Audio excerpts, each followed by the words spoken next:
Welcome to the Brattleboro Words Trail. I am really excited to share with you tonight some of the things that all of you have helped create over the last few years.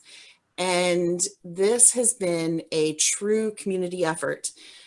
For those who don't know, I'm Jen Austin. I'm the executive and creative director for the Brattleboro Words Project, which the Brattleboro Words Trail is a product of, along with Print Town. So I think a lot of you also attended the launch event last week for Print Town. And yeah, there's a lot of crossover, but there's definitely some different paths that have been taken for all of those. We do have some really big plans for the future of the Words Trail, but it all starts and centers around the community. And that's kind of what we're here to celebrate tonight, is the community that has put it together. And I'm most excited to hear the stories from everybody about their experiences and how they're connected with the trail. So I am going to keep my commentary very short. I just want to say thank you to everybody who has contributed. There is no way this would have been possible without the efforts of every single person. And I cannot stress and underscore that enough. Like, my heart is full of gratitude all the time. And so I do want to give just a little bit of a special call out to people who've been working on the leadership team, members from the Literary Festival. Sorry, my screen just went wacky. Is everybody else still on board? Yeah. Okay. The Literary Festival, Right Action, Brattleboro Historical Society, Marlborough College, and Brooks Memorial Library, and Brattleboro Historical Society. I feel like I just repeated, as well as Lissa Weinman, who's been at the forefront of the project from the get and has had a strong vision that she's advocated at every turn. And we fully appreciate her enthusiasm and dedication to the community and to having these stories be told in a new way. And, you know, I do want to say, we, in the course of the project, we're not trying to answer all of the questions that people might have, but really hopefully providing new pathways for people to engage and to question differently and to dialogue in a whole new way. So do you want to start the slides, Maya? Maya, who is helping us on the tech side of things, and we're so happy to have her tonight. Thank you, Maya. Super happy to be here. So fingers crossed for a smooth ride. So.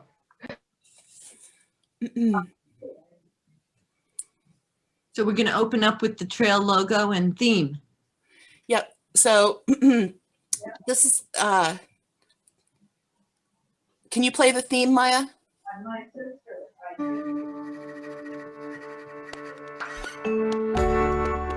Welcome to the Brattleboro Words Trail.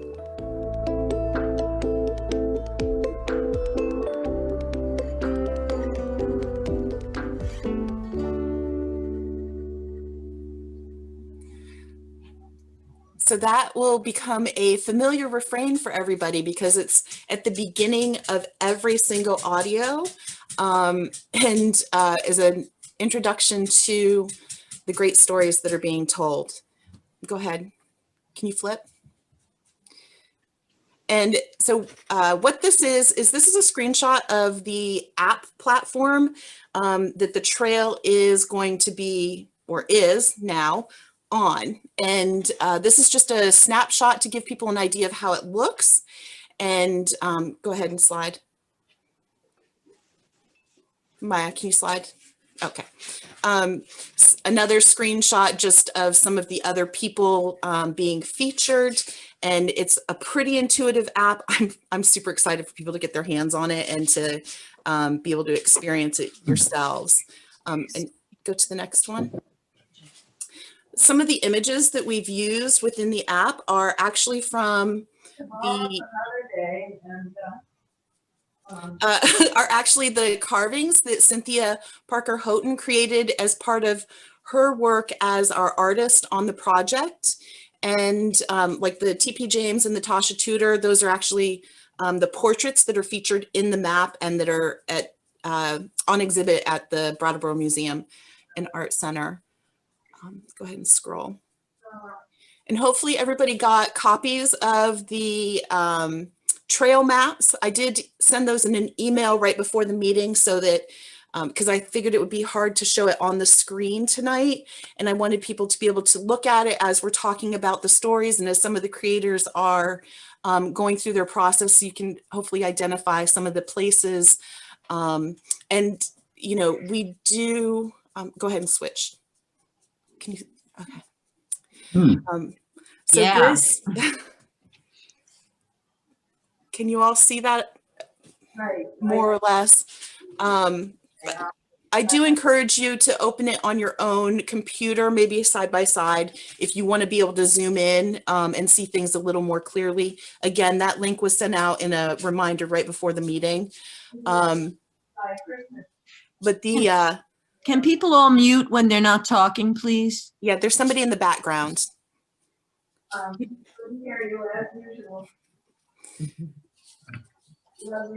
Whoever's the host can mute everybody.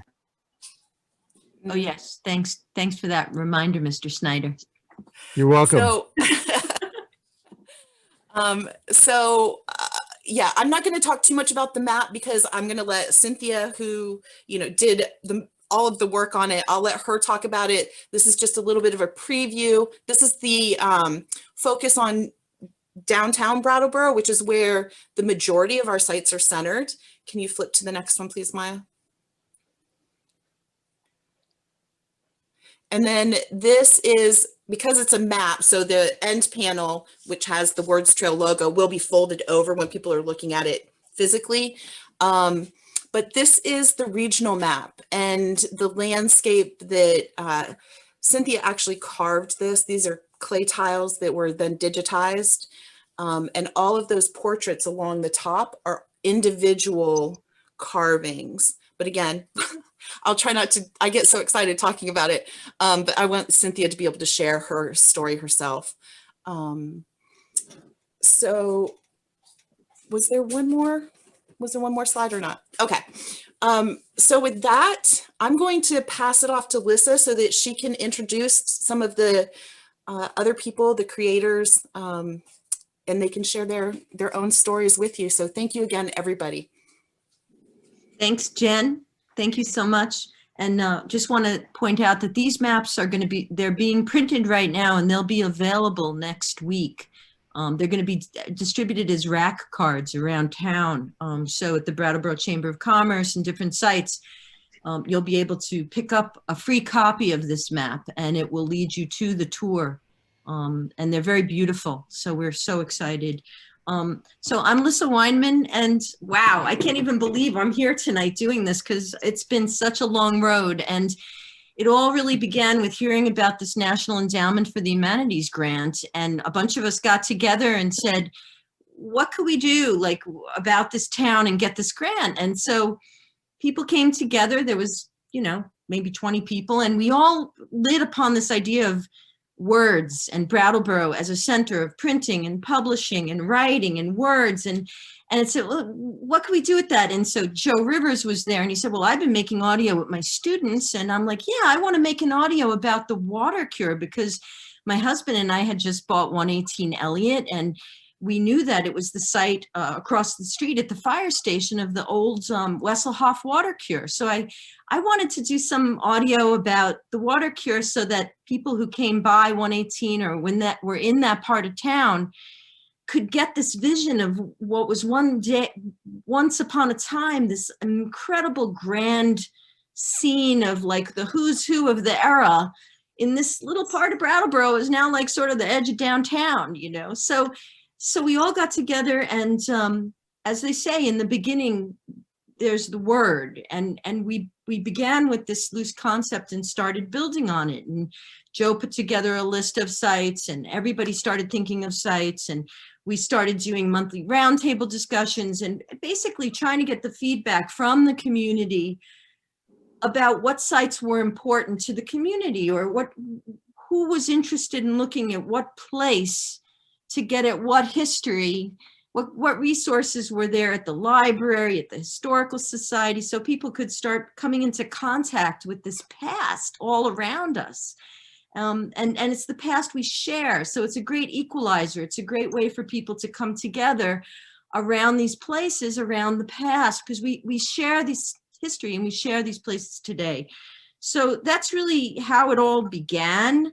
You know, there was a schools component. We did took off from Joe's model at the Brattleboro area middle school and brought this idea of using audio creation and storytelling as a new way of dealing with writing curriculum. So we have some teachers on the call tonight who are going to talk about, you know, what it's meant to their students to be involved. And we did audio storytelling workshops with the Vermont Folklife Center, and all the while community members saying, hey, I'd like to do Elizabeth Fisher. Who was she? Oh, she was the first woman geologist.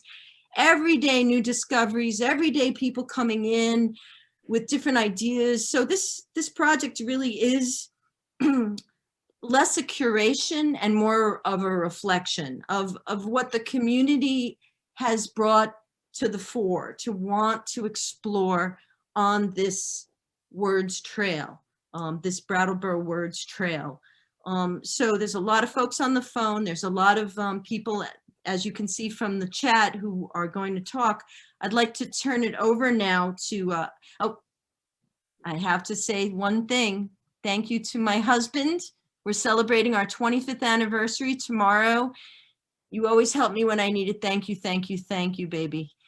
Just want to give a special shout out. He also produced a few segments at the final hour, so thank you. And I'm going to turn it over now to, there's plenty of questions that we'll be able to have at the end. But let's hear now from Cynthia Parker Houghton, who came in and started defining this vision onto the landscape through clay. It's an incredible story. Cynthia, are you there? Here, can you hear me? Yes.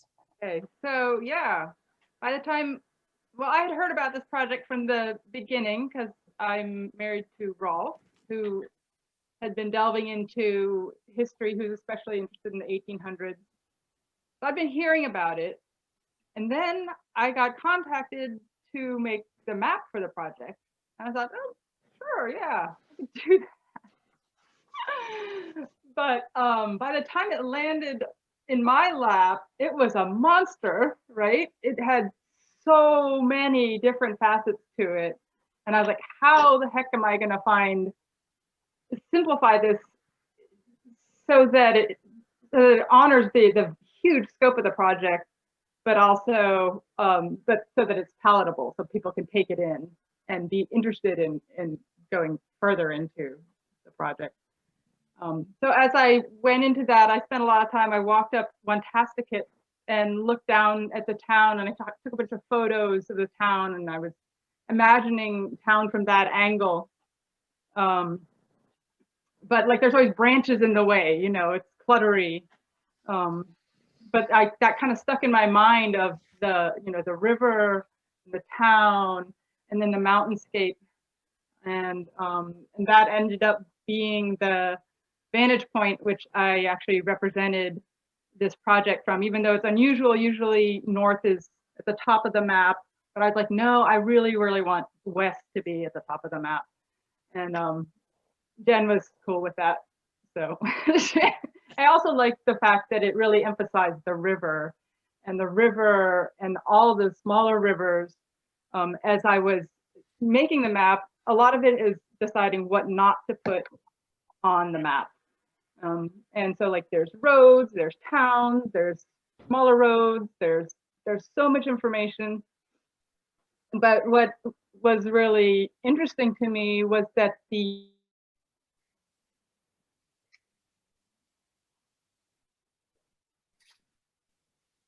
Cynthia's frozen. Am I frozen? Okay, now you're back. So, so I didn't bother putting in the roads because the rivers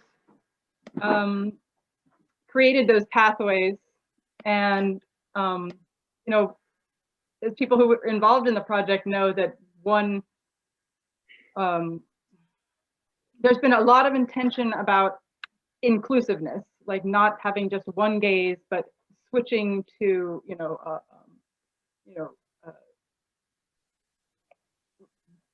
making sure that there's a diversity of voices represented, including awareness of the Abenaki peoples who are connected to this area. And so when it came to imagery, I was starting in on portraits, and I had like an arbitrary number of portraits based on how many times the map folded. So we had 8. We ended up with 8 people out of the 40, many people. And so we had to make a subset that represented what the scope of this project was. And of course, one part of that is my cat.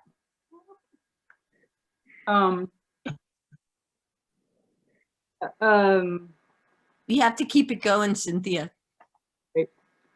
Maybe that's enough. That's probably enough because we want to leave time for questions at the end too. Yeah, it was really cool. It's beautiful. And the murals are on display at the museum until February 14th. And they now have all of the sites depicted on the murals. And one of the things we'll be talking about in January is where the murals will go and how more people will see them. But for now, let's turn it over to Mara Williams.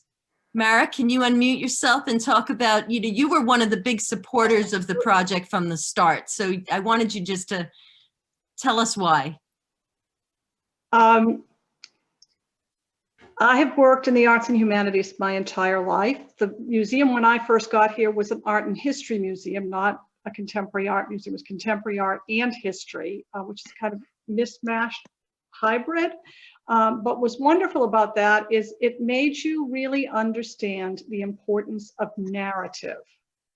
Whether you're looking at a piece of visual art or you're looking at a moment of history, whether you're inside your family and your friend community or nest, or you're in the community nest, or in the larger community, the United States of America, the world, the Buddhist community, the Catholic community, whatever your communities are, it's the stories that become touchstones of our hearts, of our shared experience, of the both the aspirational and then the anecdotal. And with a great oral historian or a great raconteur, I mean, we all know wonderful raconteurs, they come alive in a way that teaches us something about what it is to be human. And so when I heard rumblings of the NEH grant, and William, who is speaking next, is a very good friend, and I met you, Linda, because we didn't know each other before that. Sandy Rouse is a friend of mine. I thought, well, this is a really interesting project because it takes our stories out of just a museum, out of our home, out of the local library, and is actually putting it into the landscape. And that landscape that is so beautifully represented by Cynthia. I encourage everyone to come to the museum. We have got to be the safest place in town. There's, we've got 5,000 square feet and very strict rules, and so you can be very safe there. But what I loved about this project more than anything is it's a public humanities project. It was approached the right way by diving into a community, reflecting all the intricacies and stories of a community. But the retelling of these tales as it relates to the landscape in a way that anyone with a cell phone is going to be able to just connect. And after all, our stories are what connect us as human beings. So that's why I was so pleased to support this project in any way that any of my friends who were in the leadership team asked. And I tried my best to figure out how the museum could be involved. And I figured that my Brattleboro postcard show, which has the visual arts and the storytelling aspect and the word aspect, could happen at one part of the season, and then to be able to host the wonderful Cynthia. This is my third time working with Cynthia in our many years of knowing each other.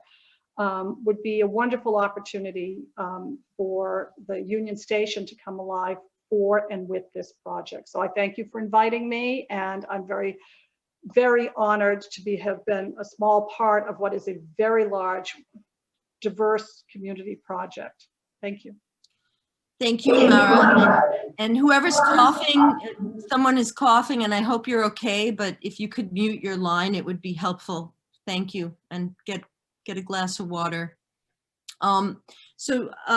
Mara was also very important because she's on the board of Marlborough College, and Marlborough College was the project's fiscal sponsor. So we went through a very difficult period when Marlborough closed. And it was very hard blow for the project. And right now I would like to introduce William Edelglass, who not only did the first draft of the NEH proposal, but has really served as our guide and our project philosopher, and has kept really me and others grounded in what is truly a larger vision and an important public work. So, William, can you unmute and say a few words? Yeah, thank you, Lissa. So sweet to see everyone. We made it to this moment. I feel like just want to dance around and give everybody a hug that we got here after beginnings that felt so nebulous. I think, picking up on what Mara and Lissa were saying, that we had a lot of conversations at the beginning of this, and I actually taught a whole course at Marlborough College on place and public scholarship, and kind of helping me think about what we were doing and what it might mean to have a publicly engaged humanities project that wasn't projecting at people, but that was trying to build community by inviting people into a participatory project that was not giving one account of the history where we live and what it means to live here, but it was opening up the possibility of a whole number of different accounts and a whole number of different voices. And even any one site could have multiple interpretations of it, because in fact, there are many different kinds of experiences of any place where we live. And one place might mean something really wonderful to somebody, and it could have a very different experience and history and meaning to somebody else. And so the kind of what we were thinking of as deep mapping, of opening up, not having one top-down map, but as Cynthia was saying, but having multiple voices, was something that I think inspired a lot of us. I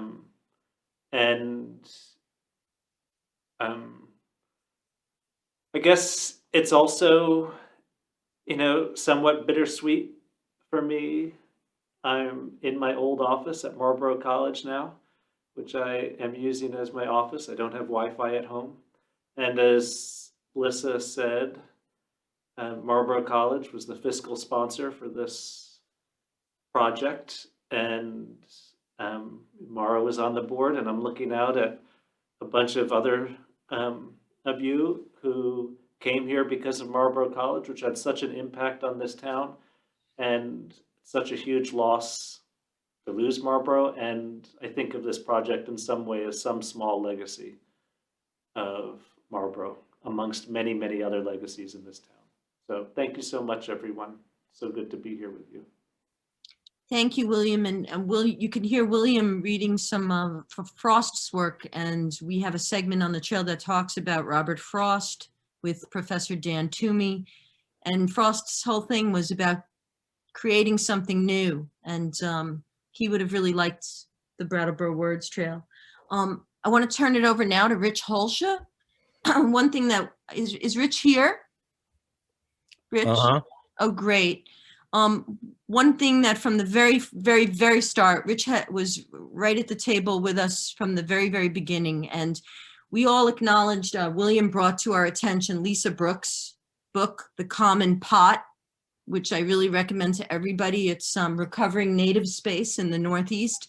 And I will say that this book and Rich and the whole just acknowledgement, land acknowledgement, Indigenous history, Indigenous presence has informed the project very, very deeply. So Rich, could you go ahead now? Wuli wani lisa, Liwani. gwai imziwi awani, nwigo dam namiolan pamlong quick, in delawizi lits and dai wantastagak, tali sokwakik.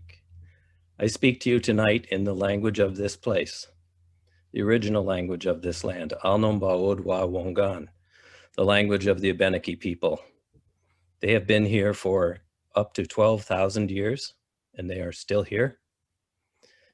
Most people are not aware of this. When I attended the inaugural meeting of the Words Project, and I floated this idea that there's a lot more to Brattleboro than 260 years, I was gratified to have a happy reception.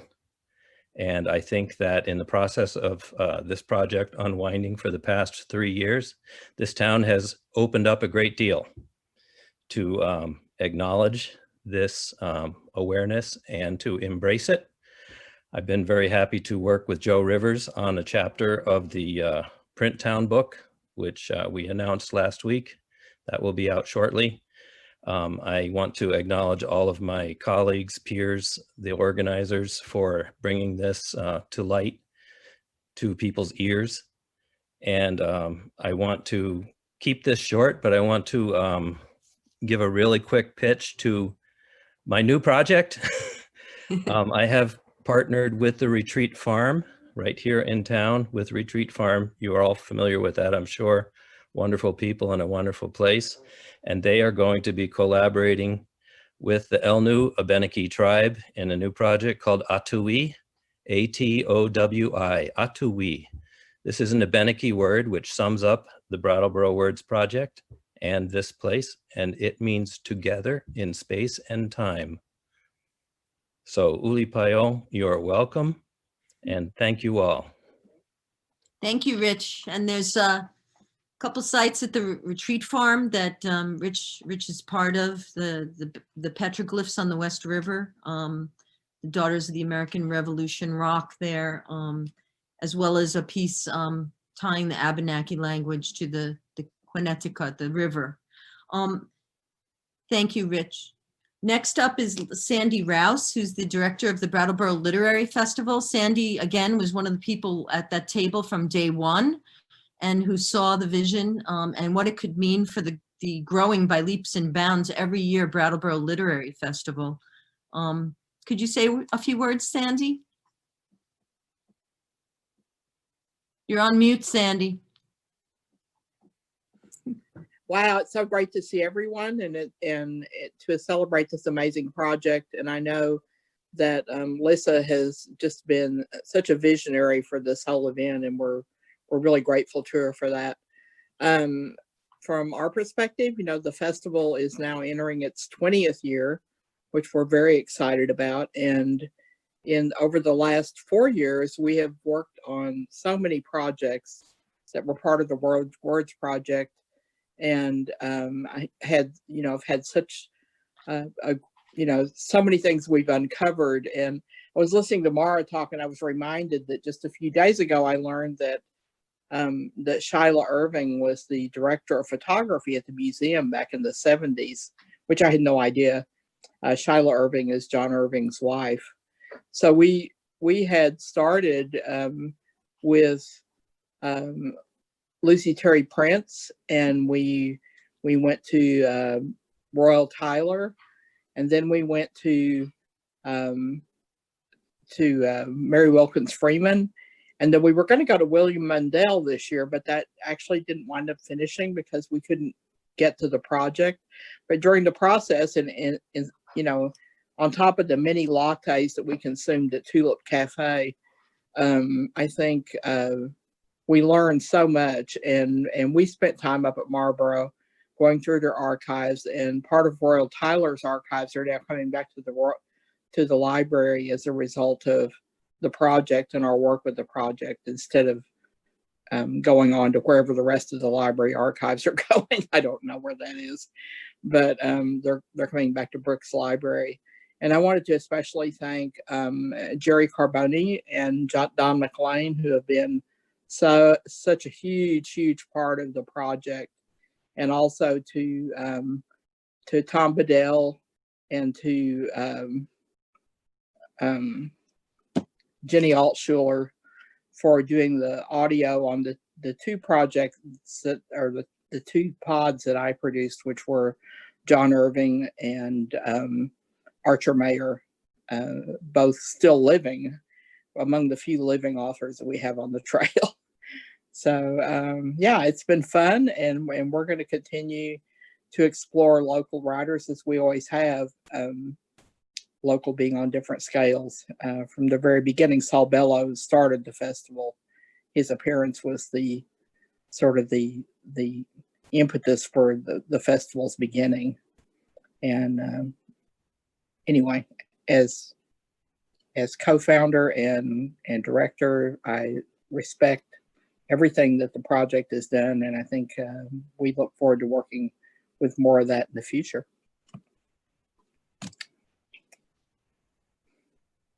Thanks. Listen, Yeah, thank you. now you're muted. Now I'm muted. Thank you so much, Sandy. And every year there was a display of some sort at the festival, and I hope we can continue doing that with future literary festivals and focusing on local writers and local works. Next up is Joe Rivers, president of the Brattleboro Historical Society, but also, more importantly, I'd say, a teacher at the Brattleboro Area Middle School, who has really pioneered the work of using audio with school kids to get them involved and interested in local history. And we'd like Joe to say a few words. He's just been an incredibly important part of the project. Joe? Thanks, Lissa.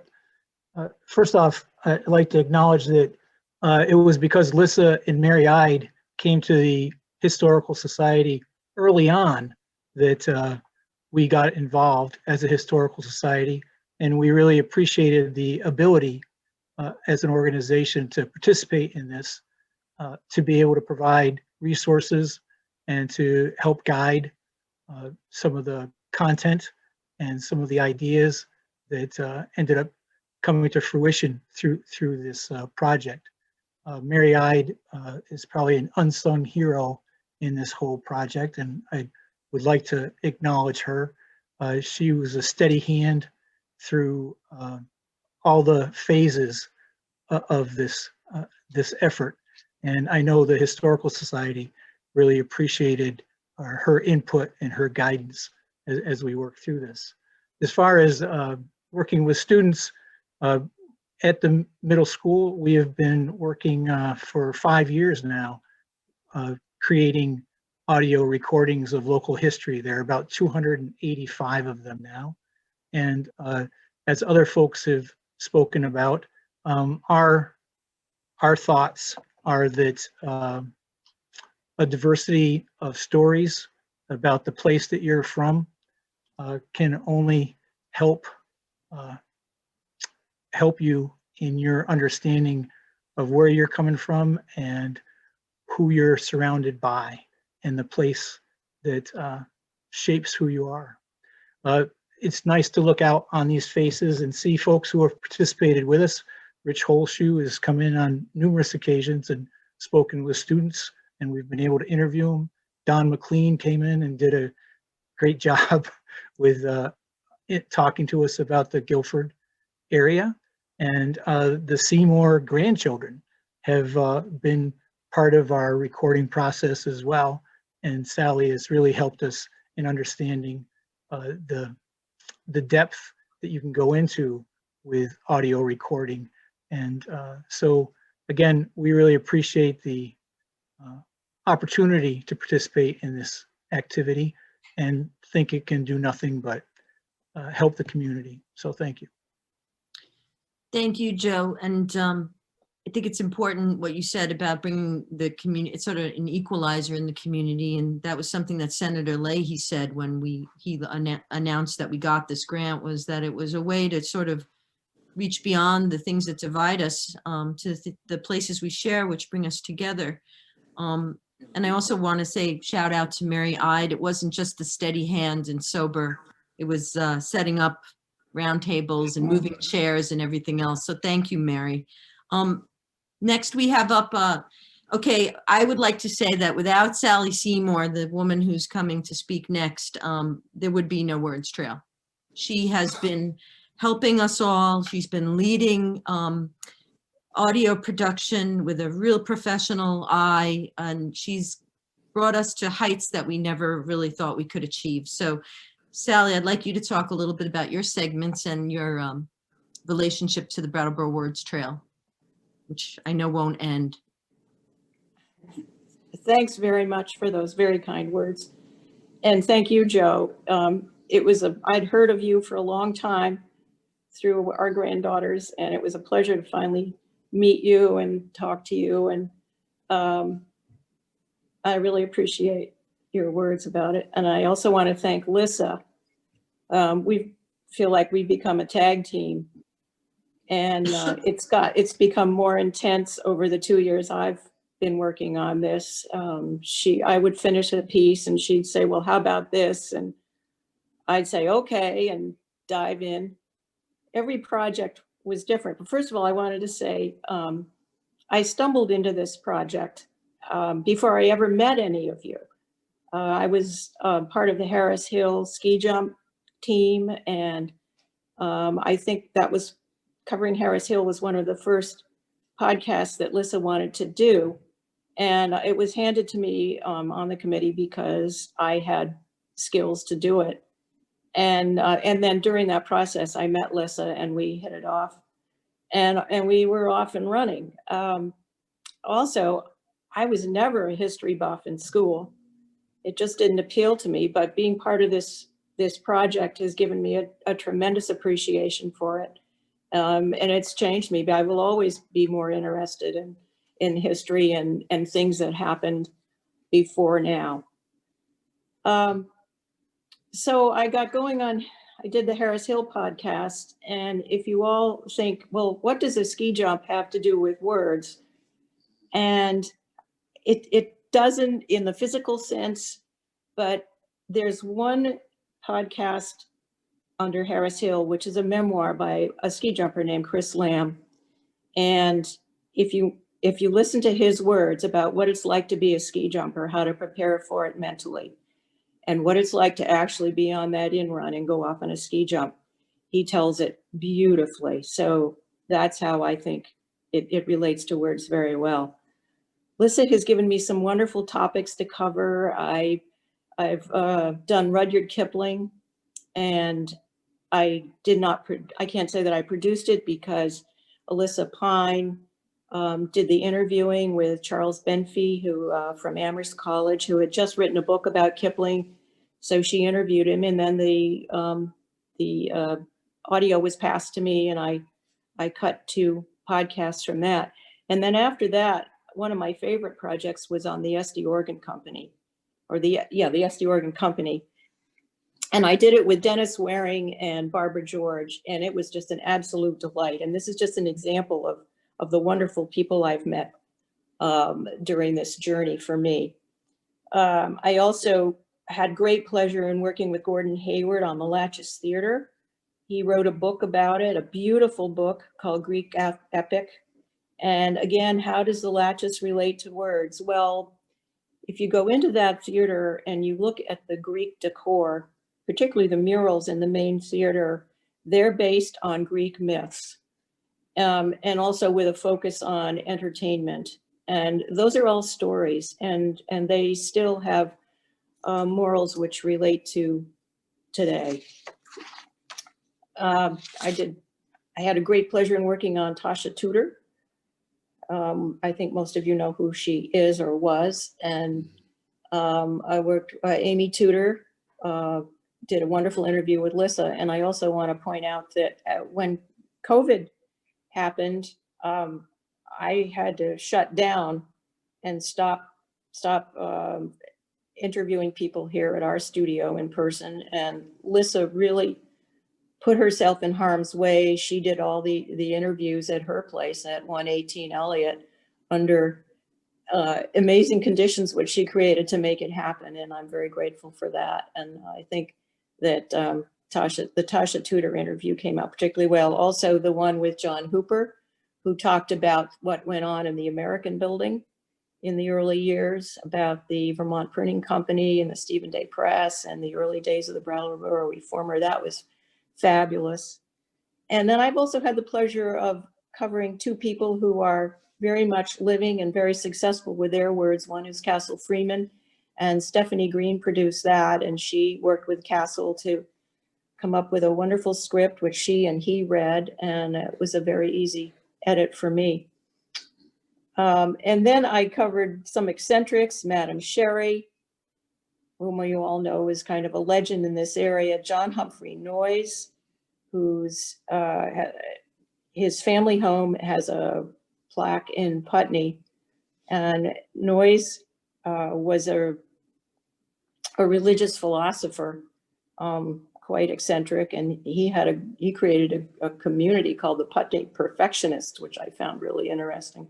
And then Dr. Robert Wesselhoff, who created the water cure based on a spring that's under the current fire station. That's a fascinating story. But back to saying what the whole thing really meant to me most was the people that I've met and the people I've learned about. And I discovered that what I really love doing is working with audio and sound, audio and music. And I hope to continue doing more.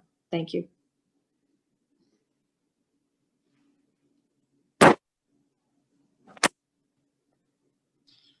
We know you're going to continue, Sally, because we're not going to let you go.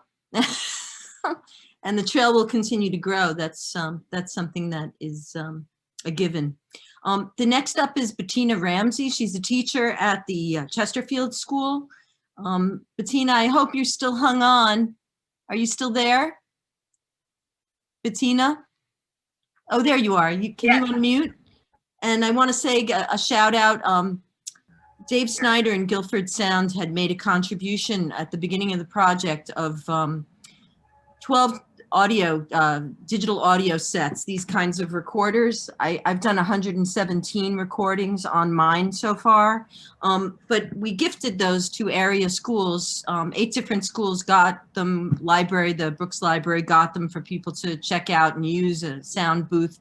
So those audio sets are being used at schools, and we hope to continue working with schools in the future on the Words Trail. But Bettina, can you very briefly please just share a little bit about your experience working with these kids with the Stone House Tavern in Chesterfield, New Hampshire?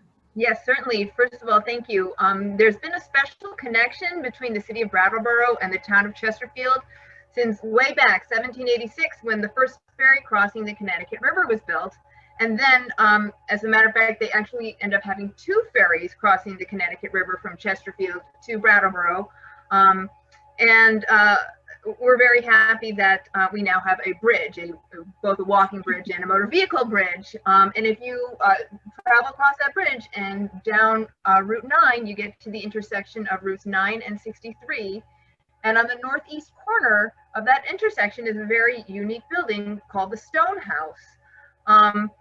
It was originally built back in 1790 by John Pierce, a veteran of the French and Indian Wars and cousin to President Franklin Pierce. And the stone section, the big part that faces the road, was added in 1831.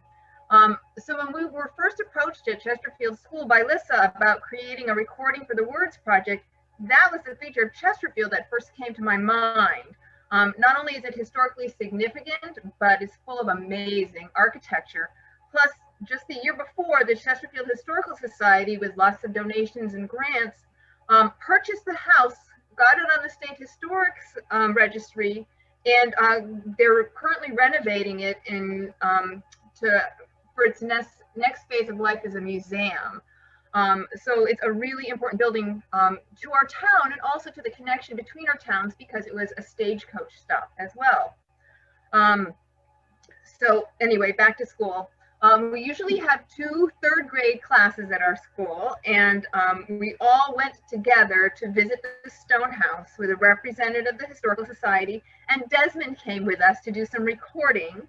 We recorded the children's first reactions to the building, and then we went up in the ballroom with its amazing architecture, and the sound reverberates in there, and we had the kids sing a song that they had learned in music class that fit that era, and Desmond recorded it. So Patty Harris, the other 3rd grade teacher, she decided with her class that they were going to focus on the stagecoach, and my class decided they wanted to focus on the ballroom. However, we're talking about 8 and 9-year-olds, and this requires a lot of scaffolding for them because they can't do the needed level of research. 3rd graders are making the switch from learning to read to reading to learn. So basically, because of their limited vocabulary and their limited experiences, the teachers did the research and then rewrote it to make it accessible to the kids.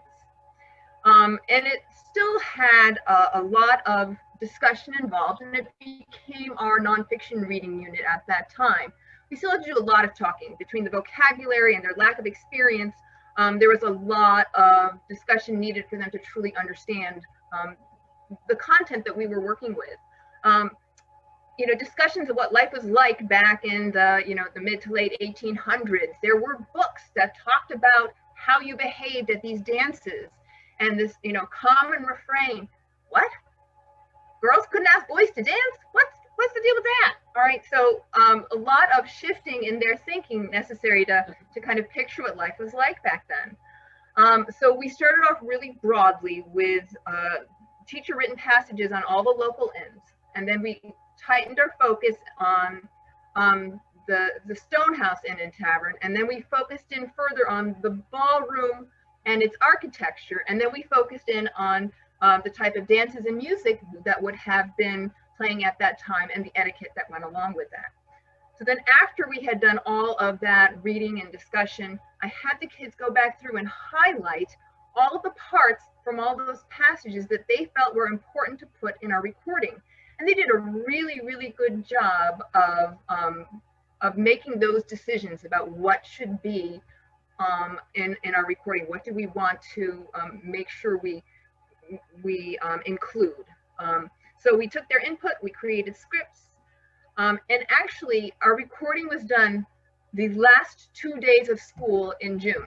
I mean, that's how long this took for them, because now they're just learning how to word process with computers. We have to tell them after you put the period, you have to hit the space bar. So they aren't really up on technology. Even nowadays, they're still not great with the technology. And most of the 3rd graders at Chesterfield School don't own their own cell phones. So really it was up to the adults to manage the technology. But that's okay, because when it's just voices and a microphone, the kids really learn the power of words. We literally ended the school year by first listening to the audio and then recording together our closing, done by the 3rd graders at Chesterfield School, June 2019. And then they all cheered. It was a little tight time-wise, but it was a really, really positive way to end our school year.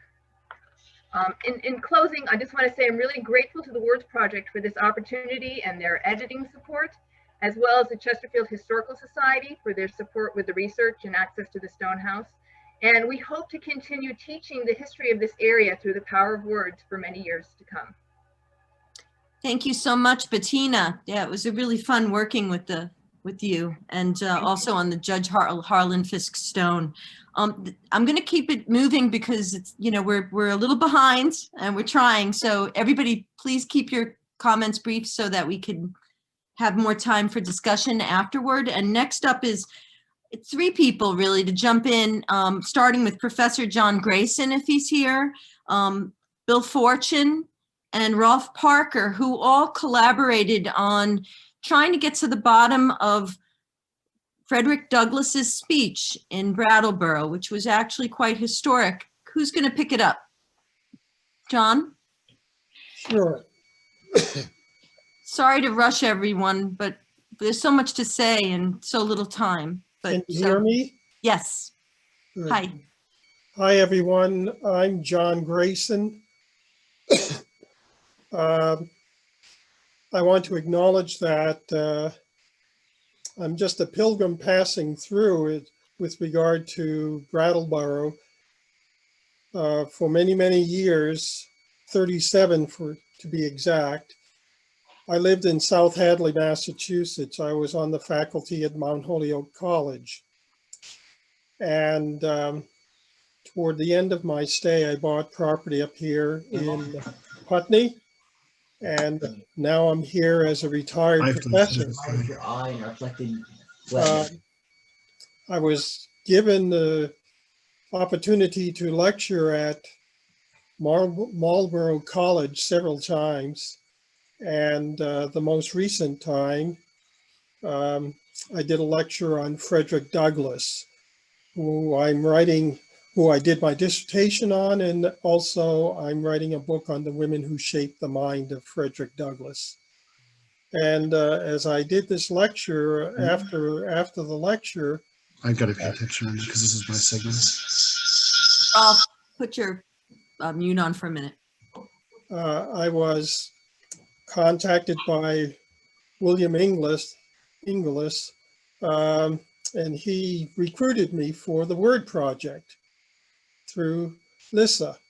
And I had no idea the project was going on, and they invited me to comment on Frederick Douglass's involvement in Brattleboro. Turns out I was not even aware of his involvement in Brattleboro. I've studied Douglass as a philosopher of religion, so I was interested in the history of his ideas. Nevertheless, we first thought that, I saw the advertisement that Frederick Douglass was coming to Brattleboro to give a lecture. And I knew at the time it was in 1866. I knew that at that time, Frederick Douglass lived up in Rochester. And for those of you who may not know very much about Frederick Douglass, he was born a slave and on the eastern shore of Maryland, and escaped from slavery at the age of 20 and came to New England and lived in the area of New Bedford, Massachusetts, and then Lynn, Massachusetts. He was a protege for William Lloyd Garrison, and Garrison had recruited Douglass to be one of the speakers on his abolitionist circuit to talk about his life as a slave. But as you might imagine, in the 19th century, when a person of color got up on the stage and said, "I was a slave," and then they gave this articulate presentation, the audience didn't believe that they had been a slave because their assumptions about what a slave, how a slave would present themselves was that they were crude, that they were bumbling, that they didn't have a mind, et cetera, et cetera, et cetera. And Frederick Douglass very effectively destroyed this stereotype. So to make a long story short, he and William Lloyd Garrison had a falling out, and Douglass decided that the best thing to do would be to leave the Boston area, or Lynn, and move his family up to Rochester. And it was while he was in Rochester, he would occasionally make trips back to New England. And I don't know the exact route that he followed because there was no New England New York Thruway or Massachusetts Thruway for that matter. They probably took stagecoach through, and it came near Brattleboro because he had been through this area several times as a speaker. But John, yes, we need to kind of go a little more quickly. Can you can we get, and we also have to hear from Bill and Rolf. all right. So can you just describe that the speech was different? We actually, Yes, it you was found published. something out. It was published, Equality Under the Law. And initially, we thought that he gave a speech entitled What the Black Man Wants. But in fact, Rolf, and I don't want to steal his thunder, but Rolf discovered that he didn't give that speech, What the Black Man Wants. He gave another speech, and it was a speech on the assassination of Abraham Lincoln. Because this speech in 1866 was just a few months after, when I say a few months, less than a year after Lincoln's assassination.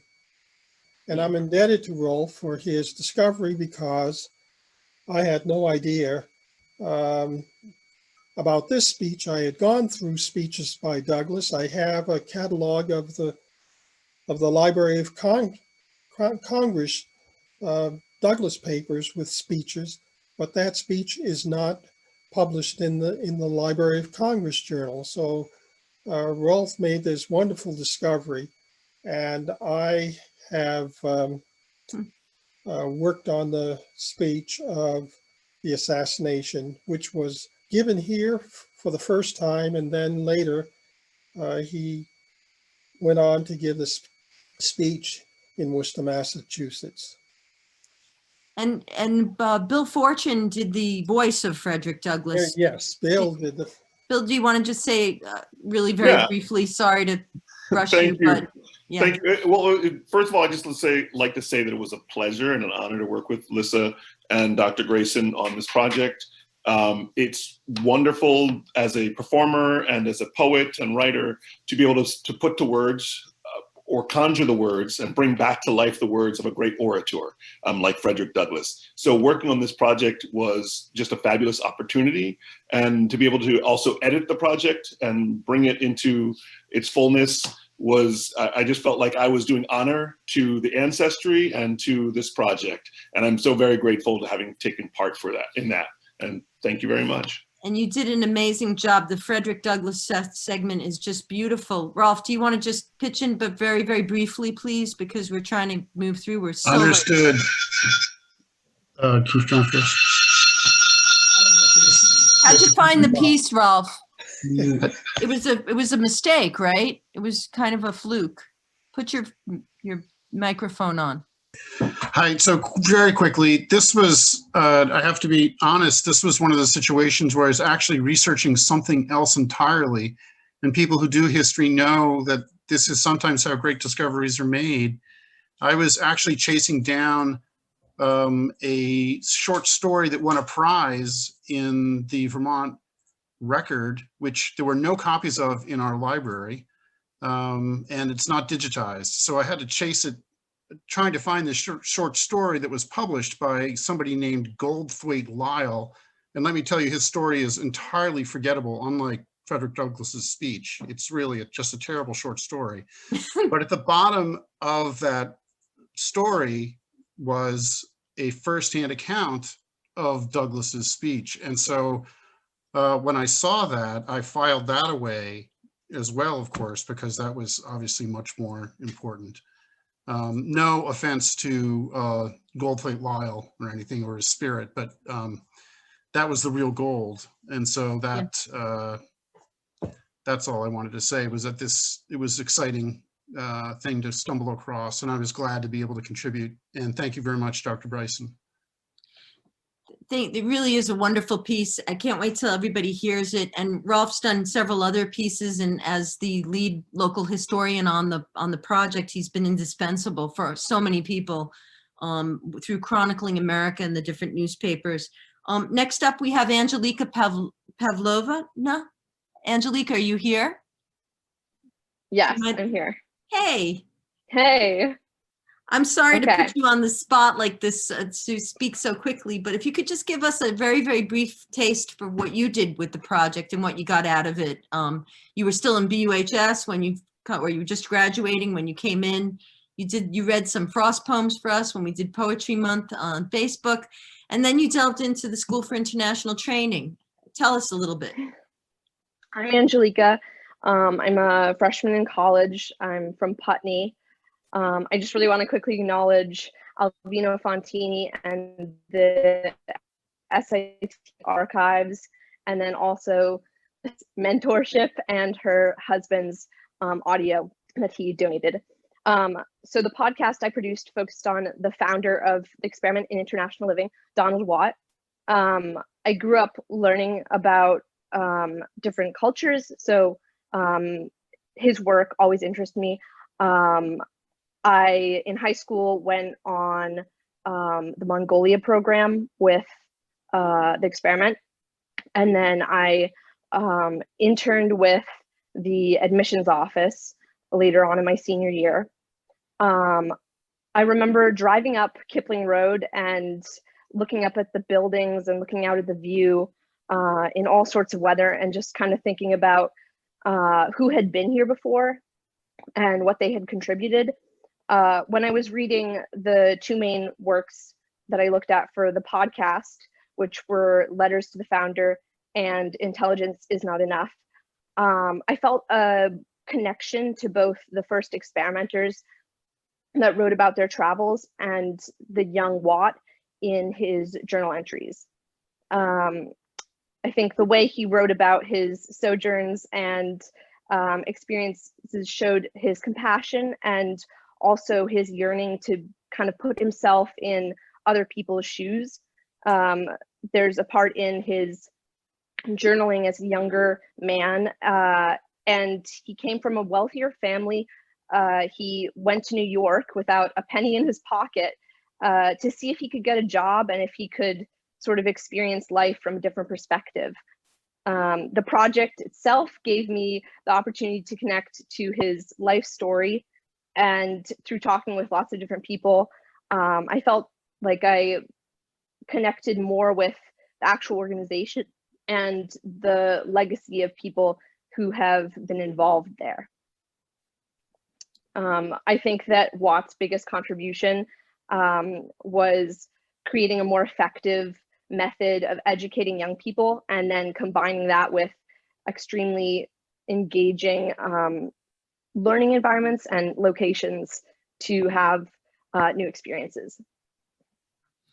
Thank you, Angelica. That was, and you know, you really stuck with it too. You learned, I think, a lot doing the project, and the whole Peace Corps angle and the language programs. There's so much there at SIT to appreciate.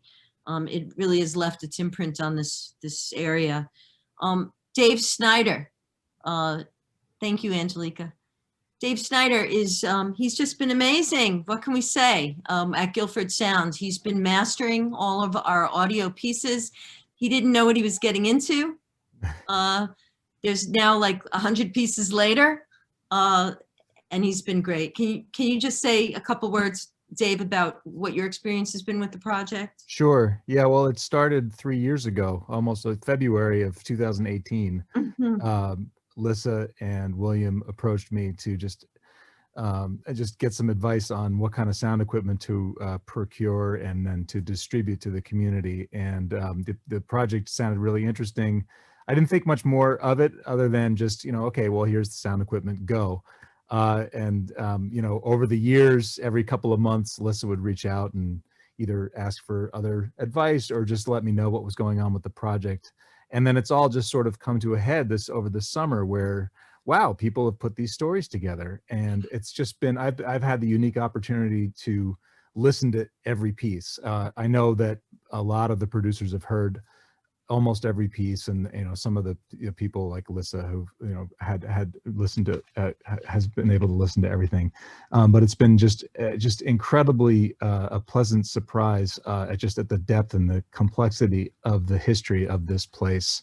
The pieces that Rich Holsich put together really were eye-opening. It's always eye-opening to just think of you know, the very small sliver of history that that European settlers have sort of embedded on this place, but just how deep it really goes. So that was really interesting. And it's just been, so that element of it was, that aspect of it was really unexpected. I was really just not ready to actually listen to the content, but to just sort of make sure that there weren't clicks and pops or dropouts, and to just make all the levels the same. But it's been so much more enriching, and that was that made it, you know, just kept motivating me to just keep sitting down and plotting through all these. Liz has been tremendous. I mean, just endless energy and just positivity, and it's made it really fun.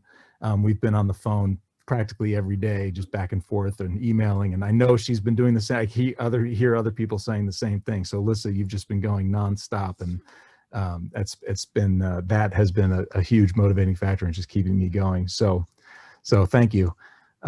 There's so many other people too, but I've mainly been in contact with Lissa. So it's been a real pleasure, and I know there are more pieces coming, and I look forward to finishing them and to just keep doing this through into the future. It you know, as they trickle in, it doesn't take much time to do, so I'm happy to offer my time doing it.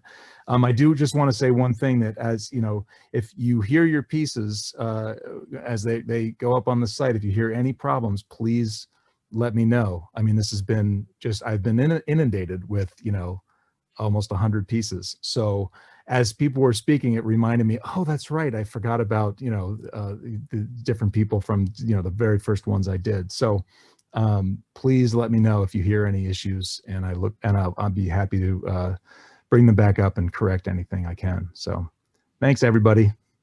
Thank you, Dave. You've been amazing. Thank you so much. And the pieces really do sound great. Thanks to you and all the work that's gone in. Drew Lopenzina, are you here? Professor Lopenzina? Okay, well, I'll just say one word, William Apis. You might not know that name. You will after you listen to, there's one segment up now, there's 4 more coming. On the trail, there's been several places where we put up an overview, but there's more on the way. And in the weeks to come, all of the spots on the map will have at least 1, sometimes up to 5 audio segments. So, and William Apis was an early, a Native American whose name you will learn and know more in the future. And Drew narrated that piece. Next, Shanta. We have Shanta Lee Gander, who was, again, sitting around the table very early on, and she's going to sort of talk with Desmond Peoples. The 2 of them worked on the Lucy Terry prints, also with Professor Gretchen Holbrook-Gerzina, who wrote the book about Abijah and Lucy Terry prints. But Desmond and Shanta really brought it to life. And Desmond also worked as the assistant director on the project for over a year. So we were really indebted to him to help us get up off the ground. So you guys want to say a couple words about Lucy and what she's meant to you? Sure. I'll go first, I guess. Sure. It's been a pleasure. And also one of the challenges, I think, was trying to align my own vision for the podcast version of it with the vision or deliverable or product or insight of what the group wanted, which I think is normal in any endeavor, especially as you're going through the process. So my vision was that this would become an opportunity to actually have conversations with different people, like Carol Forsyth, who's a former educator in the area, Curtis Reed Jr., who is executive director of the Vermont Partnership for Fairness and Diversity, and Stefan Gillum, who is the Windham County president of the NAACP, and using it as what I did is like a mini series of talking about different aspects of Lucy Terry prints and talking about what we can draw forward over the hundreds of years into now and how it impacts the area. I just will wrap up my commentary by saying that I think that this project, I like to think beyond borders. And like I said last week, this project is very instructive as a model. I can't help but to think about models and how they can be implemented in other places for how people engage with the humanities, or even engage with the arts and engage with so many different facets within their own like backyard, and then how that might help to whet the appetite to extend into the world and feed a hunger for the world around us. So given that there's not much time, I guess that's what I'll say. Thanks. Thank you so much, Desmond. Hello, so good to see everybody. I just wanted to say that I am so grateful for what has been an incredible opportunity, not only to work within the arts and humanities, but within my own community. I was born and raised in Brattleboro, and to be able to connect with so many different stories and histories that I didn't know were here was an incredible experience. And particularly the Lucy Terry Prince story, I didn't know that a woman like this lived in our community, and coming from a mixed family, I think uncovering those stories, those kind of hidden histories in areas like this is really important to make people who don't necessarily feel like they're welcome here know that they always have been welcome. Yeah, thank you so much again. Thank you. Thank you for all your hard work getting the project up and running. It was really, you were a very important part of it. Next, Andy Kolovos, are you there? I'm Andy? here. I'm Great. here. Andy's with the Vermont Folklife Center, who's been playing a big role with the project and helped with the audio storytelling workshops we were doing every weekend until COVID hit. And also working on Daisy, the Daisy Turner story. And could you share a little bit about that, Andy? You got it. Yeah. So first, I just want to thank Lissa and Jen for inviting us to be part of the project. You know, our role, honestly, it's not been huge, but we've really enjoyed it. And I've enjoyed getting to know both of you as well. So Daisy Turner, in the early 80s, the Folklife Center founder, Jane Beck, was introduced to Daisy Turner, who was then over 100 years old. And she recorded, we say, over 60 hours of interviews with her that detailed an orally transmitted family narrative that begins in West Africa, shifts to enslavement in Virginia, through the Civil War, through a northern migration by her parents, and ultimately settling on a hilltop farm in Grafton. Daisy inherited these narratives from her father, and we know him through her. So Jane created documentaries, audio and a video documentary about Daisy. And for this project, you know, we were asked to pull something together representative of Daisy and her family. And we thought in terms of their connection to Grafton, and one of the key stories that links the village of Grafton with their hilltop farm 2 miles outside of town. This particular story has become kind of an icon of the Turner Interpretive Center in Grafton, and it involves a challenge that was given to her father to carry a barrel of flour from the village up to the house. You know, so it's a gripping story. It's one that many of you may have heard already. And what we ended up doing was pulling that story in with some narration created by Jane.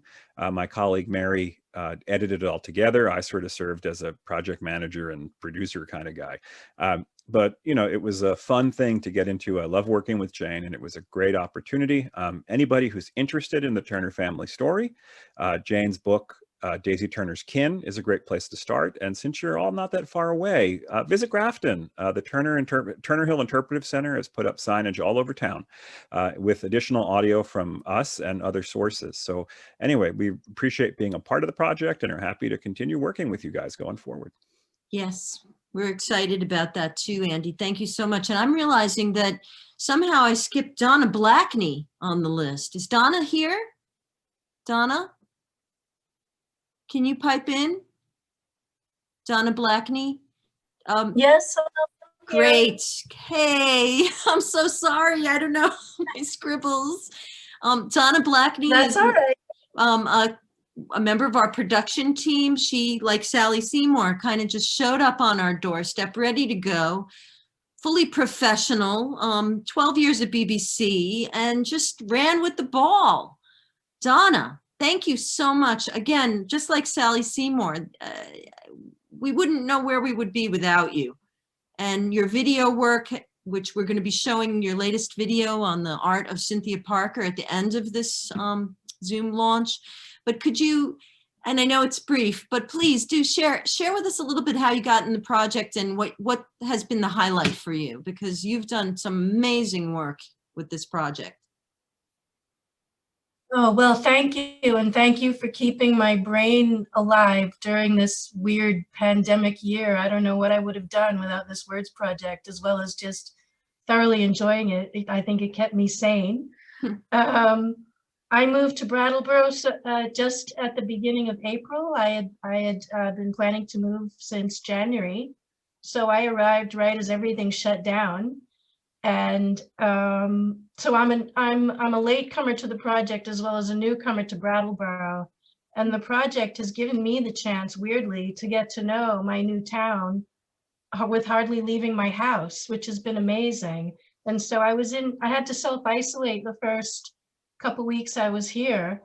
And so I got online and thought, well, what can I find out without leaving my house or my little condo here in Morningside? And the first thing I discovered was the trail site, and in particular, Saul Bellow's site at Morningside Cemetery. And it turns out his grave is about a 4-minute walk from where I live. And I wrote to Lissa offering, to do whatever I could.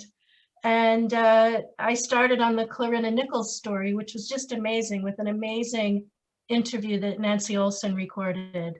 And at that stage, I knew there was no way to fit her story into 5 minutes. And it's turned out many of the stories on the trail have turned out to need a little more time too.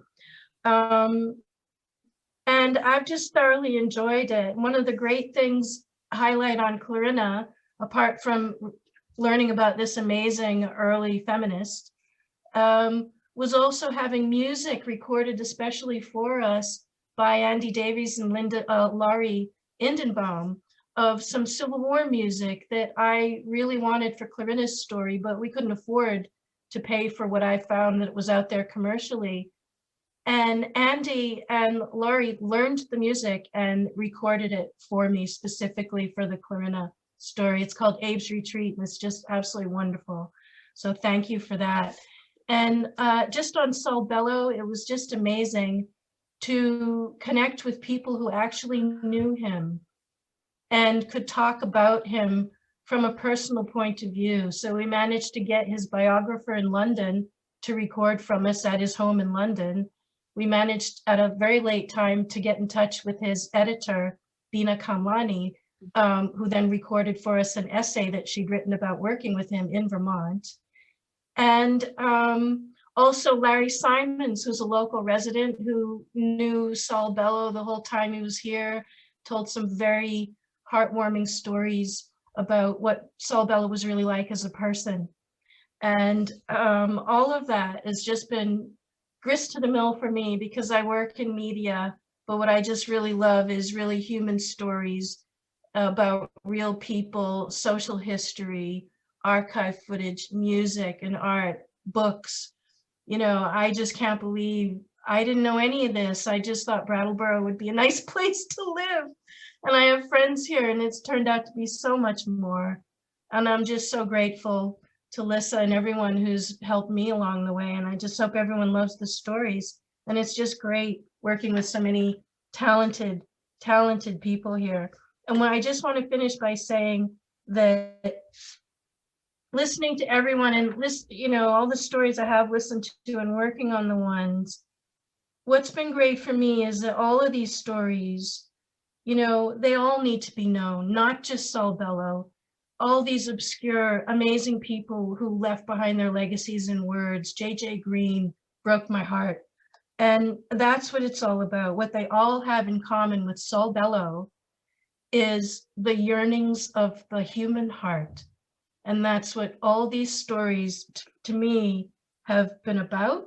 And I think that's how they most reflect Brattleboro itself and the whole campaign about loving Brattleboro and what brings people here. So that's what gives me chills about it. And I'm just so glad that I've been involved. Thank you. Thank you. Wow, you really put it so well. I'm just going to keep moving through here because I really want to get to everybody who wanted to talk and then open it up for a few minutes to get some questions. So let's go as quickly as we can. Nancy Olson, you worked on Jody Williams, on Clarina. You're a retired teacher. You've been amazing, Nancy. Are you still here? Oh, yes, I'm here.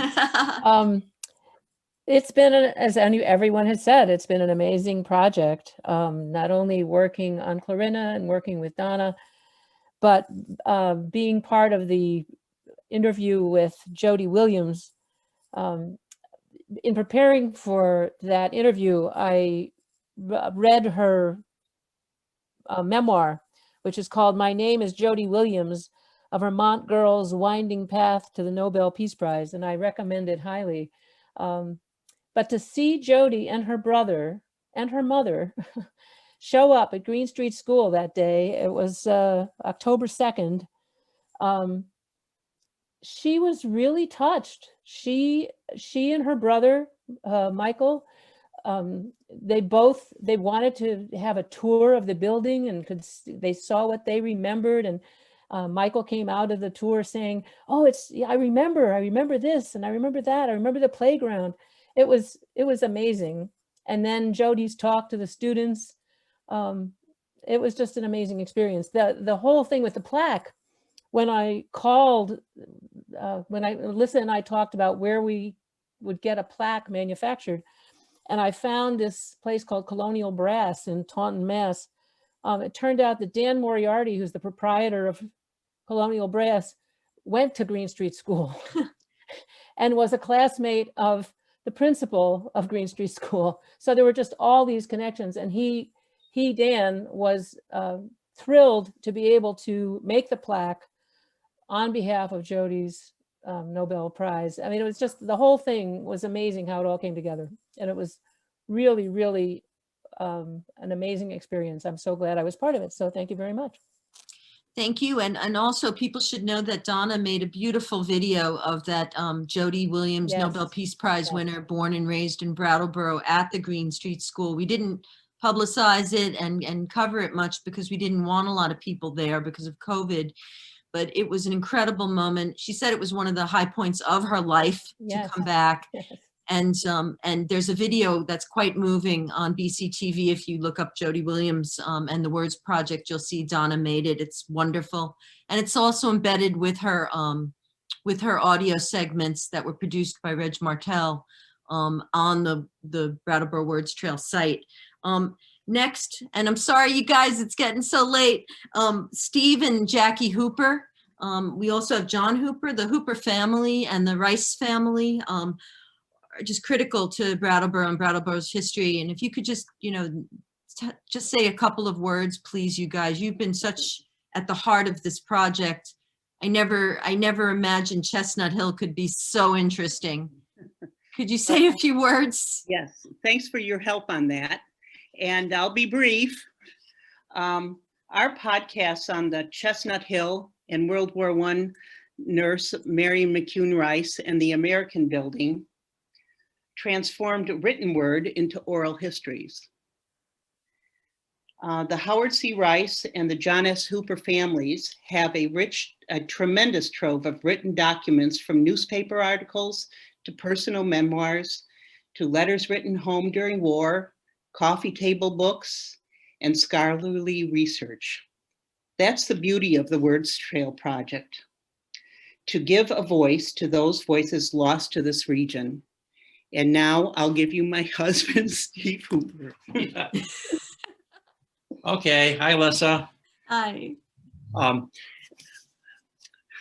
just wanted to thank you, especially for asking that Marion McCune Rice, my great aunt and my brother's great aunt, who's listening in, John Hooper's great aunt, being a part of this wonderful project. And I'm not going to get into Marion McCune Rice because people can listen to the podcast and learn all about her. But as I mentioned to you, Alyssa, she's my hero.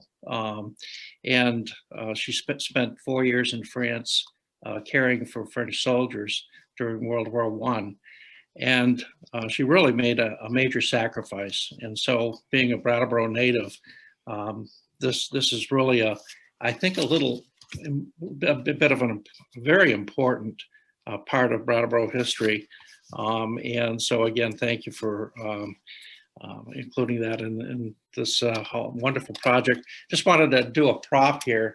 I don't know if you can see this camera, but this is the type of camera that Marion McCune Rice used in France during World War I. And we've got a picture of her actually using the camera while she's taking pictures. And that leads me to mention that she took over 400 pictures herself that she kept and made a bunch of scrapbooks. And so all of that information was written in the scrapbooks with the 400 pictures. And she had 50 letters home to my grandmother. And that led to the film, Marion McCune Rice's film, An American Nurse at War, and the material for this podcast. So we were blessed that all of this material had been kept over all these years. And so again, thank you very much. It's just an honor to be part of this program. And her letters are so moving, and we'll be doing an exhibition at 118 Elliott of her photos with the letters, excerpts of the letters this spring. We were going to do it for the launch, but COVID has prevented us. So we'll look forward to revisiting her story at that time. Next up, we've got Marnie Rosner. Are you still here, Marnie? I am. Oh, thank God. Well, you know, we were kind of saving some of the highlights for last to keep focus for the people on the line. But one of the other great discoveries of the project was this Eleanor Roosevelt tape that had never really been listened to since it was done at the Putney School. Can you tell us briefly about that, Marnie, and your grandmother, Carmelita Hinton? Yeah, well, it's interesting. There's such a, I don't know, myriad of threads here. So I don't know. Can you hear me? Yes. Okay, good. It is so amazing. I kind of stumbled into this words project because this summer, even though I had always known about the speech that Eleanor Roosevelt gave at Putney School in 1956, I had never seen a transcript, and people started talking about it, and I thought there's got to be a transcript somewhere. And in the process, I was told all these many years later that, oh yeah, Putney School, we have a reel-to-reel of her speech, but no one has reel-to-reel machinery anymore to play it, and certainly it's it's completely inaudible. And so I called Lissa, and who I knew from other things, and I said, do you know of anyone who has the machinery still to transcribe reel-to-reel tape? And she connected me with Dave Snyder, who, oh my goodness, I had no idea what I was getting him into. And because it was how he was able to put this together. And the snippet in the Words Project is just a very small bit. And if anybody wants to listen to the whole of the speech, which is so fabulous, and I did manage this summer to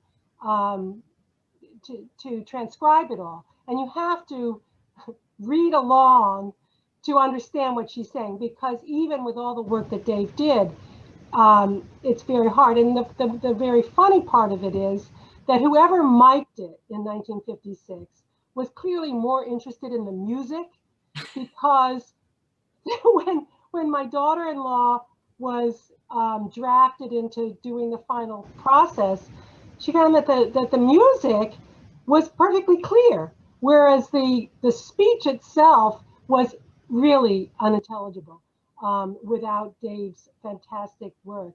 And I will say, just, I don't want to take up, I know there's a lot more people, but my grandmother, Carmelita Hinton, who started Putney School in 1935, started Putney School in what was not like the area that we live in today. There was a train from Boston to Bellows Falls. There was a train from New York City to Brattleboro, but everything was dirt roads. And aside from that, and those of you who were connected with Marlborough College, I heard a lot of people talking about that. Those of you who were connected with SIT and previously the experiment, those came to Putney because first Donald Watt wanted his kids to go to Putney School, and Walter Hendricks, who started Marlborough, wanted his kids to go to Putney School. So they all moved to Putney, and that's why the experiment was opened in Putney.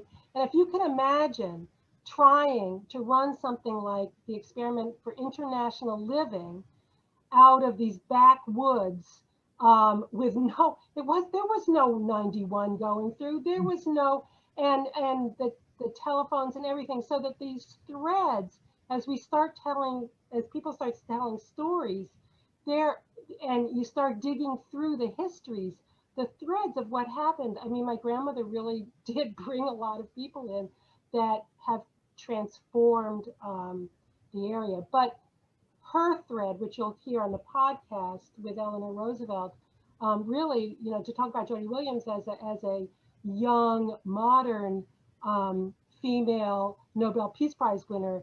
It was the first American woman Nobel Peace Prize winner who was their great friend in common, Jane Addams, who, and that was what brought Eleanor Roosevelt and my grandmother together long before Eleanor Roosevelt actually came to give the graduation speech at Putney School.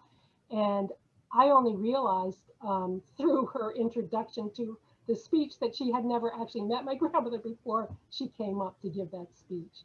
So that's, and if anybody, I encourage everybody to listen to the full speech of Eleanor Roosevelt. And if you let us know, I can send it to you. So it was great to discover it and to have it, and it is intelligible though, Marnie, because of your daughter-in-law, who's a producer at New England Public Radio, stepped in at the final hour to produce it for us. Produce the podcast for us. The podcast, but she was able to really bring out those words. The Eleanor Roosevelt speech itself, until Dave. Oh, yes. He couldn't understand it. And then when Anna was given, right, she works for Public Radio International, and under normal times, Putney School would have done it themselves, but they were so overwhelmed trying to figure out how to keep the school running with COVID, and how to have kids social distance and all that stuff, that they said we can't do this in Lissa's time frame. So then I grabbed, my daughter-in-law stepped up. Yeah, and it was another example of sort of an intergenerational family telling of the story then at that point, which was very satisfying as well. We have one more speaker, and then we're going to open it up. And I know he'll be short but sweet. Is Kevin O'Keefe on the line? Kevin. Hi, Circus Capital. Hey, thanks, Lissa, for doing the Sisyphean task of pushing this rock up a hill for the last 3 years. And a tip of the hat to Rolf and also to the Brattleboro Historical Society. I come to you tonight from Circus Hill, which you may know as Meadowbrook Road.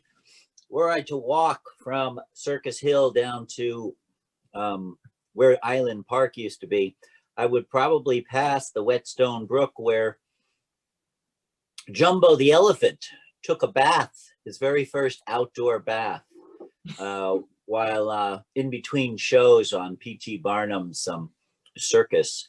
And I would also pass the Cirasimo lot where they used to have circuses as well. And then I would get to the train station where up to over 100 railroad cars would be full of circus performers, all kinds of a menagerie of hundreds of elephants and horses and giraffes and everything in between. and as many as 600 or 700 employees. And then there would be a free, the toll bridge on circus days, the toll bridge from Brattleboro to Hinsdale would be free on circus days. And I could go see the show with 4,000 other Brattleboroians or local people. And that would take place on Island Park, which is now under about 4 feet of water due to a dam from the 1911, the Vernon Dam was built.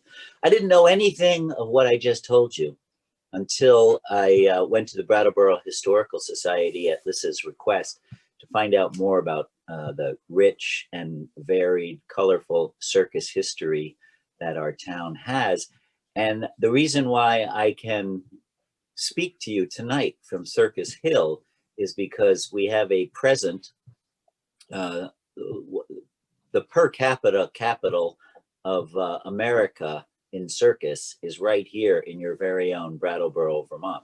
As I look out my window, I gaze upon the twins, the Serenity and Elsie Smith twins are my next door neighbors. Not an accident, because we're all circus people, and Troy Wonderly is nearby, and Circus Smirkus comes into town. And so, as we say in the circus, when you're thanking your teacher and you say to your teacher, "What could I possibly do to thank you for your gift?" in the circus, he says, "You can pass it on."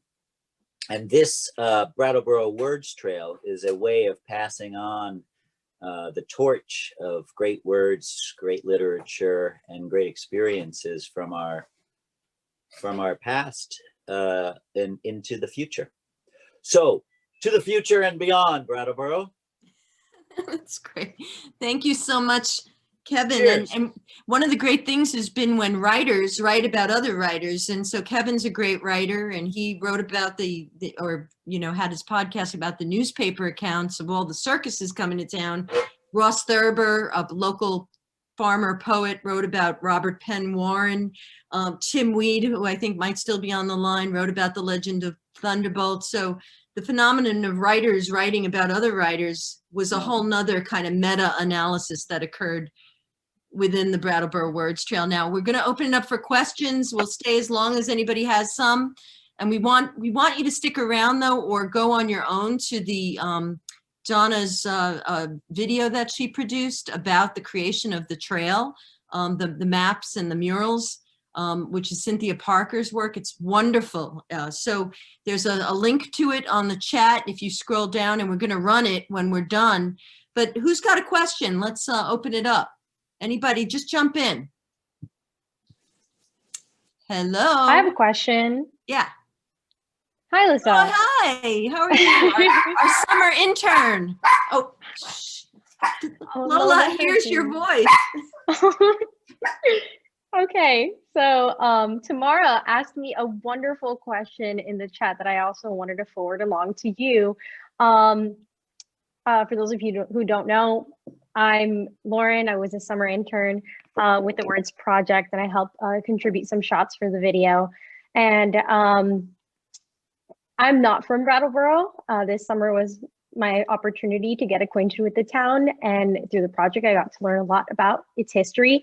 And something that I love is that the Words Project embraced the history of this place. And so what Tamara had asked me is whether I thought every town has whether or not every town has such a rich history behind it, or if Brattleboro was unique. And so I wanted to ask you that question, Lissa, and then also ask about whether or not you see the Brattleboro Words Trail as becoming a model for other towns in the United States to explore their own histories.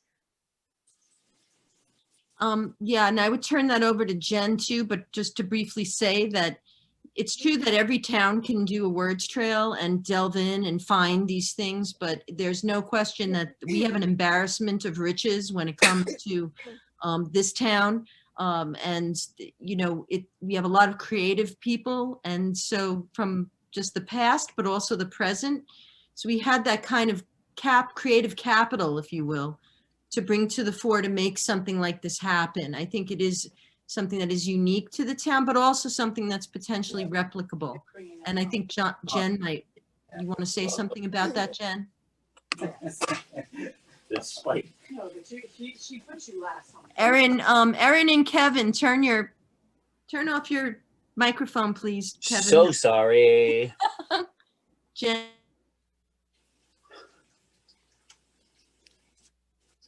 Is Jen there to answer Lauren's question, or is there another question? Have I answered it? Lisa, I just briefly would throw in that one thing that's kind of interesting with Brattleboro is we frequently had 3 newspapers going on at the same time. So there was tons of history to dig up, and not every town has as many of those resources, but certainly other towns should take a crack at it. So yeah, I want to say that I am so glad I only had a book to worry about.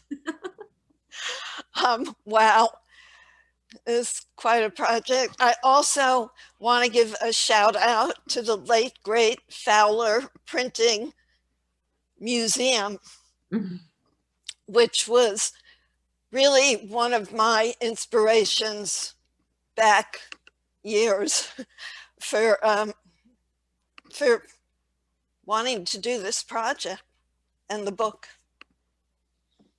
I would also say that, you know, we have created a downtown walking tour of I think it's 45 sites downtown. So people will be able to walk around downtown and have the GPS triggered app on their phone that will trigger the stories. So it's going to be wonderful for downtown. But I think even in Newfane, there's many sites in the sort of the town center in Putney. We think that all these towns will also want to develop their own little walking tours using the audio or building upon the audio. So that is definitely some way that the Words Trail will grow and grow throughout the state potentially. But we start in Brattleboro because Brattleboro is a hub. There's sites in Massachusetts, there's sites in New Hampshire, but for all of those sites around, Brattleboro is the hub. And we'll be developing not only the walking tour, which is pretty much intact, but also driving and biking tours leading out onto that landscape you saw in the regional map. Other questions? And I'll just add on to that, Lisa, a little bit. The fact that we have built a platform that allows the kind of expansion and allows people to explore their interests and add to the trail in myriad ways. Like that's sort of a theme that has carried from the beginning, is what interests you and what do you want to explore. And here's a resource, like here's a way to share it out with people in a different way, a way that, you know, will last for at least 5 years. We've secured it for that long. So hopefully, you know, I do hope that people get inspired. I do hope that people find their own ways to share new stories and to have their curiosity piqued and to delve in, and, you know, hopefully there's lots more discoveries along the way. So there's at least 20 sites that we know we couldn't cover that we would like to explore. And there's several sites that are not quite yet live on the trail that if you go, there might, you might, Brigham Young is one where the production just unfortunately stopped, but most of the 100+ sites are live and working at this point. Are there any questions? Yes, can people view the trail without the map? Are there plaques on each site? So they can, there's not plaques on each site. Some of them have like historic markers that we've tagged onto, but for the major part of it is funding. Like we just didn't have the funds to carry that through. But anyhow, they can absolutely use the trail without having the physical map. The key is really the platform, which is available online. So as long as you have internet access or a phone, you can access the trail and you can access the audio, which is really the most important part.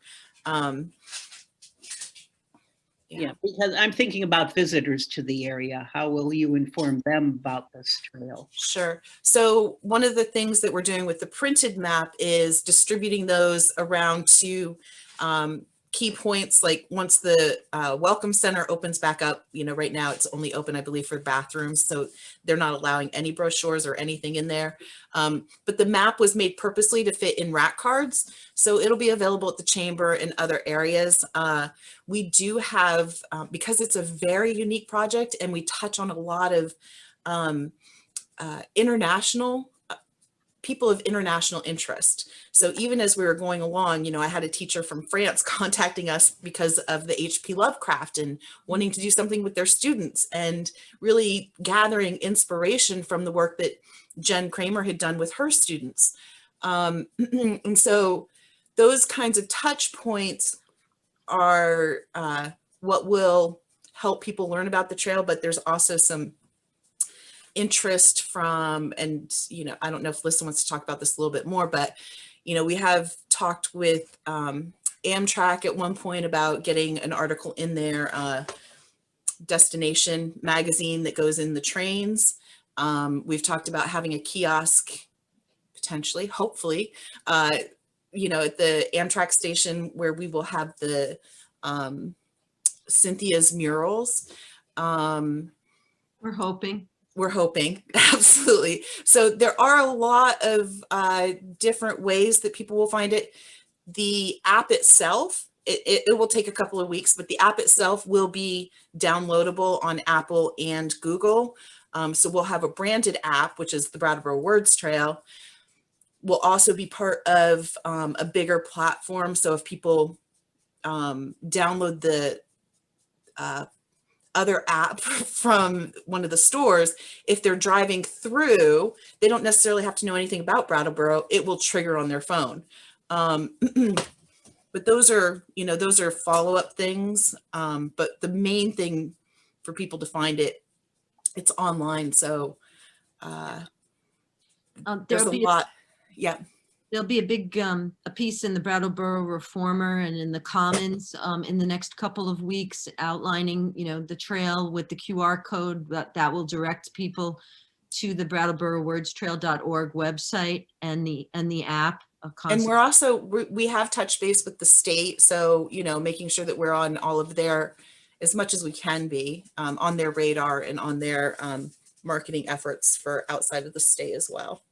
Yeah, and we'll be announcing that in the weeks ahead. We've got a wonderful quote from the head of tourism and marketing for the state of Vermont. They recognize that this is a very important driver for tourism for this corner of the state.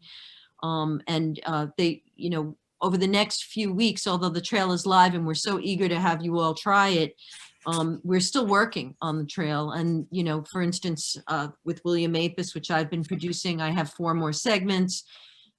There's more segments on John Kenneth Galbraith, who I also fell deeply in love with in the process of doing this, working with Peter Galbraith and Joyce Marcel and Randy Holhut, whose voices you'll hear on the overview. On noise, there's another 2 or 3 coming, working with Paul Van Winkle and Leah Goodman here in town as narrators and actors. So there's a lot of work that's still coming that will be added to the trail. And I just want to make sure that we'll probably publish a list or something, but there's a couple placeholder pieces that will be going up in the next few days as well. And I don't want to cut you off, Lisa, but it's getting really late and people are ducking out, and I want to play the video for people. Okay. And encourage people, if you have questions, if you want to engage differently, please reach out. Like, we are interested in hearing from you. There is a link on every segment for people who want to contribute or have things to say about each segment. There's a form that we'll be monitoring and be able to respond to direct inquiries. So yeah, I would just like to go ahead and play the video for people. And I want to thank everybody for coming. It's been a privilege. I'm so excited to hear from everybody's personal interactions, your personal connections, your stories. It makes, the trail itself is amazing.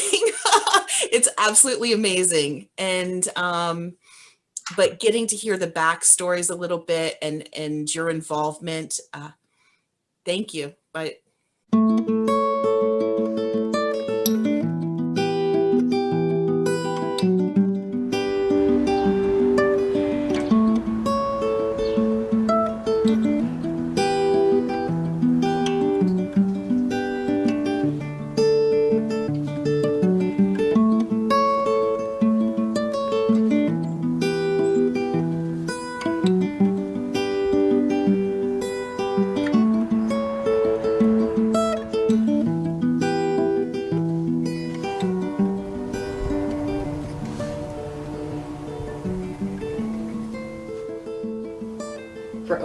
really hard.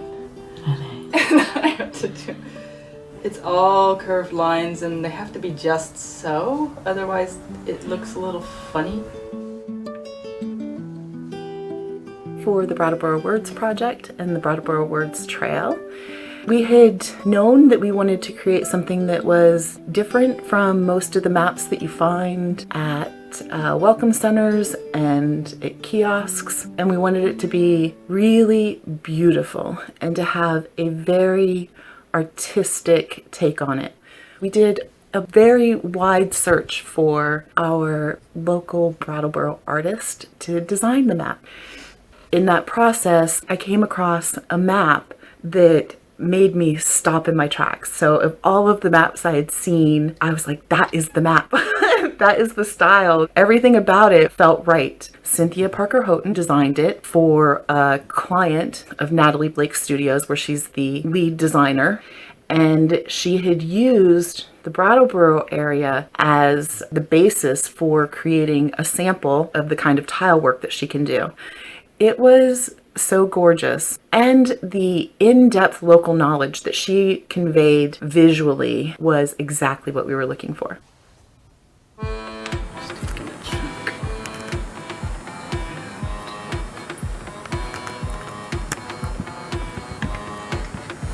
Just take a piece of that and add a mountain over here. So I'm just looking for light spots which indicate where there's a mountain. So we drape the clay over these forms here.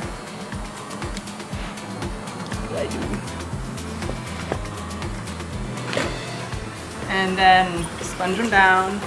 And then the clay is going to shrink about an inch. And so everything's going to squinch down and the forms will move along with it.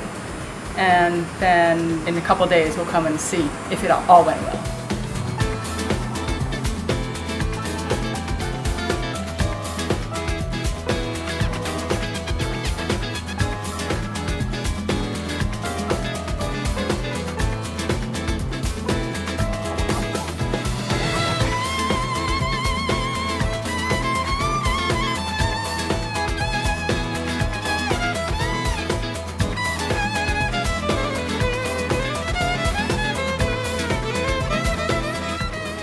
For this project, we're mapping the words of this region, and I love the idea of having it be like, this is the land, these are the rivers and the mountains that were here before anybody came. And so there's these layers of stories.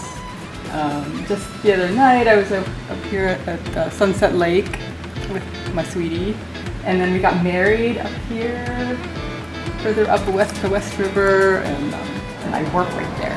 This is where I am right now. These huge format tiles that we make here at Natalie Blake Studios take a very, very long time to fire. We do it over a span of 4 days, ramp it up incredibly slowly because the clay actually shrinks during the firing. And if it doesn't all shrink together, then we end up with cracks. If we do it slow, we end up with beautiful tiles.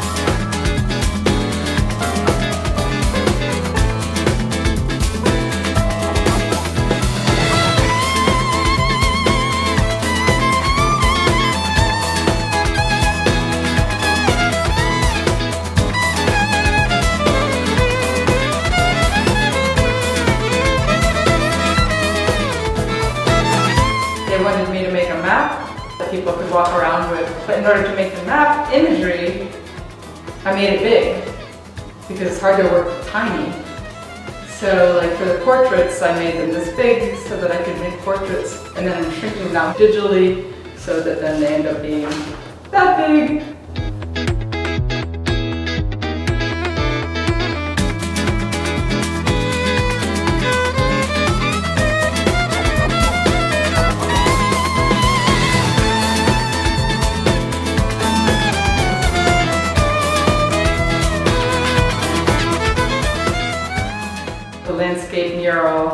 I made it extra big because I knew they wanted to have it be a permanent mural eventually.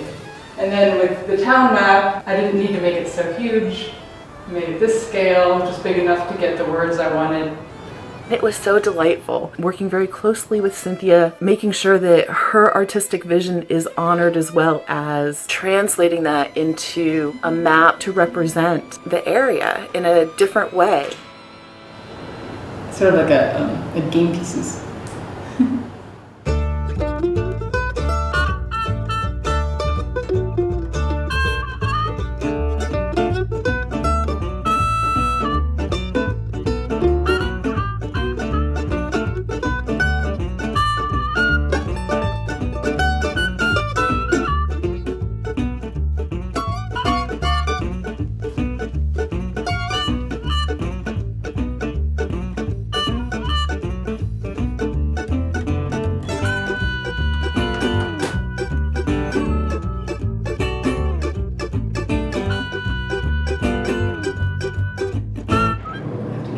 First time, right?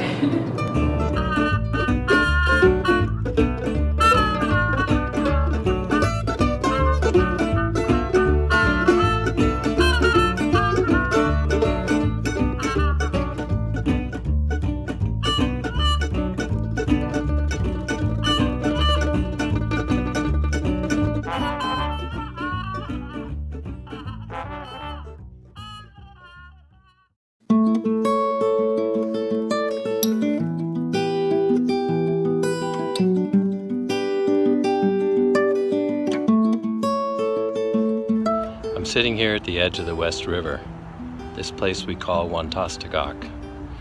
I appreciate the way that Cynthia has lifted the landscape here up into 3 dimensions, from the flat map that we're so used to, up into the air, giving it shape, giving it space, giving voice to the stories that are embedded here in this land. Hopefully people will see it as an invitation to engage and to go out and observe. Our stories and our maps purposely leave space for people to insert themselves and develop their own connections and understanding with the landscape, with this place, with the stories, and to create their own.